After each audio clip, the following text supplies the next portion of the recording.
Here we've made it from the Shadowlands to Telara. This is an area called Free March. I'm going to see if I can find a Rift event around here. We don't have a ton of time.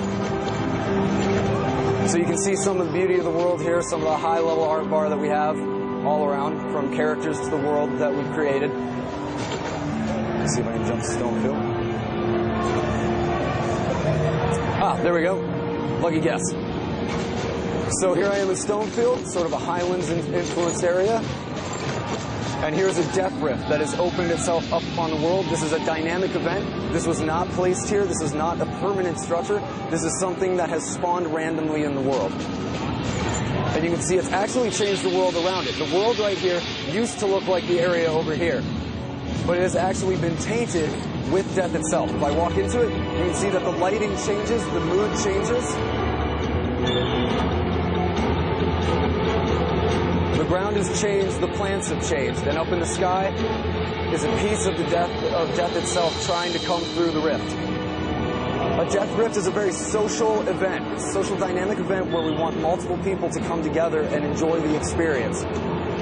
You're going to go through stage by stage, killing different enemies, different experiences all around. Each rift is tied somewhat to the story that is happening within the zone, so that your experience in a Death Rift at an earlier level is going to be different from that at a higher level.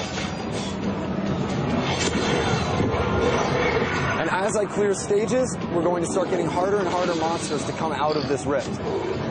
We pulled some of the general population in with us. So you can see other monsters are coming out. We're going to get higher level monsters, and they're going to become more dangerous and harder to beat. Obviously, this is a little bit of a controlled event. What will normally happen is you'll have multiple players coming in, working together. You don't have to group up to complete these rifts. Now, as I go through these rifts, I'm being given loot. I don't wait till the end of the event to be given it. I'm constantly rewarded for my contribution to the actual rift event. There we go. And now we have a time stage. Time stage is a race against the clock. If you fail and don't beat it in time, it doesn't end the rift. It merely gates how you go through it differently. You're going to complete the remaining stages of the rift event.